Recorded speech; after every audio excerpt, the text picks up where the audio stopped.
Sino Ayun po. nagpakilala sa iyo kay Ma'am ko. Duan Ren? Si mama, Nung- mother mo ang yes, nagpakilala? yes, nung buhay Anong pa po relasyon yung ni ma'am. Duan Ren at your mother? Sabi nila, best friend daw po. Best friends sila? Opo. Saan sila nagkakilala? Alam mo ba? Sa China po. Sa China sila Yes po. nagkakilala.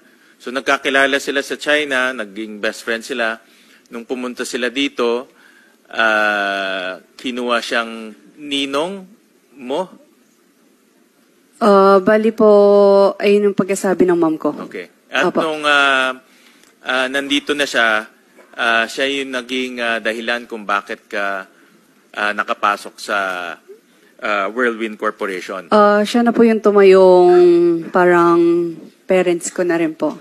Parents mo na rin siya? Opo, pagpunta na ng Pilipinas po kasi kakaalis lang po ng mom ko. Ano? Magsalita ka ng malinaw kasi hindi na may marinig eh. No? Pakiulit nga yung sinabi mo ulit kanina. Tumatayo siyang magulang mo. Opo. Okay. Kasi pag-aalis po ng mom ko, yun, yung pagdating niya po, kakaalis lang If po. I may, Senator Sherwin, bakit ka naiiyak, Miss Cassandra? Noong time na yun, kakawala lang ng mom ko, sorry. Nawala as in, nag-disappear sila or namatay sila? Namatay mom ko. And then yun yung panahon na dumating si Duan Ren Wu.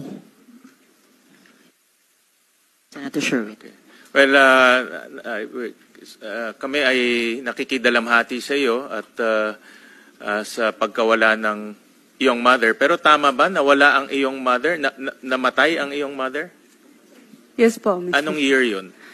2017, December. 2017. At dito naman pumasok dito naman dumating si Mr. Duan Ren.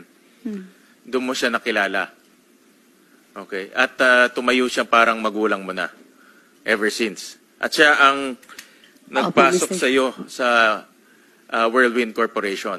No? Yes po, Mr. Okay. Senator Sherwin, so parang ibinilin ka ni mama mo sa ninong mo kay Duan Ren Wu? Miss Cassandra? Parang gano'n na nga po, Mr. Chair. Parang ganon. All right.